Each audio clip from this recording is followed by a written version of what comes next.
দেখবেন আমাদের বাংলাতে একটা দামি কথা আছে, ভগবান যা করে কিসের জন্য করে মায়েরা? মঙ্গলের জন্য। মঙ্গলের জন্যই করে। খুব মন দিয়ে শুনবেন। এক রাজার এক মন্ত্রী হেঁটে হেঁটে যাচ্ছে, হঠাৎ রাজা পাথরে লেগে একটু হোঁচট খেয়ে পড়ে গেছে, রাজার নখটা উঠে গেছে, রক্ত বেরিয়ে গেছে।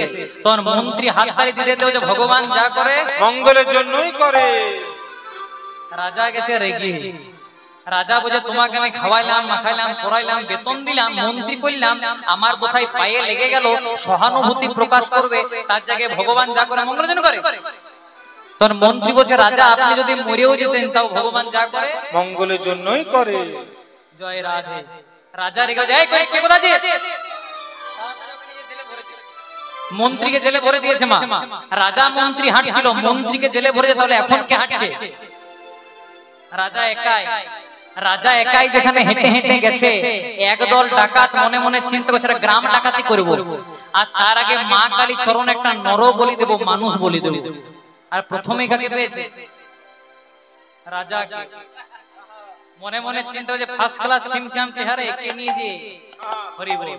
এবার রাজার ঘাড় ধাক্কা দিয়ে রক্ত চন্দন মাখিয়ে জবা ফুল দিয়ে যেই না বলি করতে যাবে, একজন বলছে দাঁড়া দাঁড়া দাঁড়া, বলি হবে না। বলছে কেন? ওই যে নখটা উঠে গেছে, রক্ত হচ্ছে, খুঁত আছে।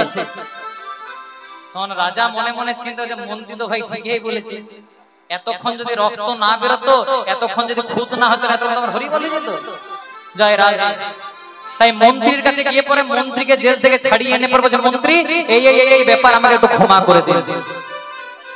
তখন মন্ত্রী বলছে রাজা ক্ষমা চাইবেন না। বলছে কেন? কারণ আপনি যে আমাকে জেলে ভরেছিলেন এইটা মঙ্গলের জন্য। বলে কেন? বলছে আপনি তো একাই হাঁটছিলেন না, সঙ্গে আমিও হাঁটছিলাম। ডাকাতরা যখন কিডন্যাপ করতো, আটক করতো, আপনাকে একাই করতো না, সঙ্গে আমাকেও করতো। যখন বলি দিতে যেত আপনার খুঁত ছিল, আপনি বলি হতেন না, কিন্তু আমি তো সেই সময় পারফেক্টলি খুঁত ছিলাম, এতক্ষণ আমার বাসি সাথে লিস্ট বেরিয়ে। তাই ভগবান যা করে মঙ্গলের জন্যই করে, আমাদেরও বোঝার ভুল।